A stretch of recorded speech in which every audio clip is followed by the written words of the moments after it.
یکی از قابلیت هایی که شما میتونید در iOS 18 رو در روی تنظیمات گوشیتان اضافه کنید، به خصوص در بخش کنترل سنتر، در این قسمت که شما بیاین، شما اینجا میتونید که این برنامه‌ای که در اینجا هست هر کدامش رو انتخاب کنید که چه برنامه‌ای در اینجا باشه. مثلا ما میخوایم که همین سلولار دیتای ما در این قسمت بیاید، در قسمت دم دوست بیاید که هر موقع خواستم روشن کنم و هر موقع خواستم میره خاموش کنم. یا مثلا ما میخوایم که می بخش رکورد ما همیشه باشه که هر وقت خواستم روشن کنم و هر وقت هم که خواستم رو به راحتی خاموش کنم.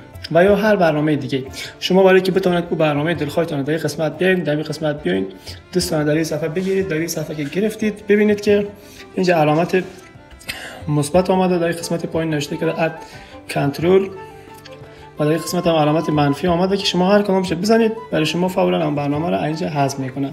ما رو میخوایم که هر برنامه که دوست دارم را در این قسمت اضافه کنم، نمیشه اد کنترل رو میزنم و اینجا ببینید که برای ما کل برنامه ها رو میاره و ما اینجا انتخاب میکنم. مثلا بگیم که همین حالت هواپیما در اینجا باشه و یا باز دوباره نمیشه انتخاب میکنیم که دیگه کدام برنامه در این قسمت باشه.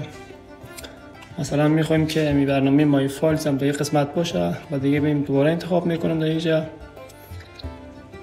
میایم اینجا برنامه نوت رو هم انتخاب میکنیم، میگیم که در این قسمت باشه.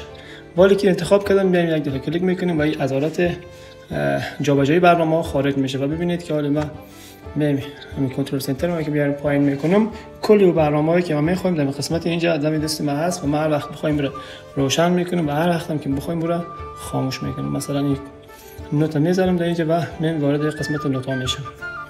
با هر برنامه دیگه ای که دوست داشتین شما به همین شکل میتونید که در این قسمت بیاین و اون برنامه رو وارد قسمت کنترل سنتر کنید و یا او را از قسمت پاکش کنید. خب دوستان، اگر سوالی داشتید حتما در قسمت کامنت ها بنویسید و من جوابتون حتما میتونم. موفق و شاد باشید.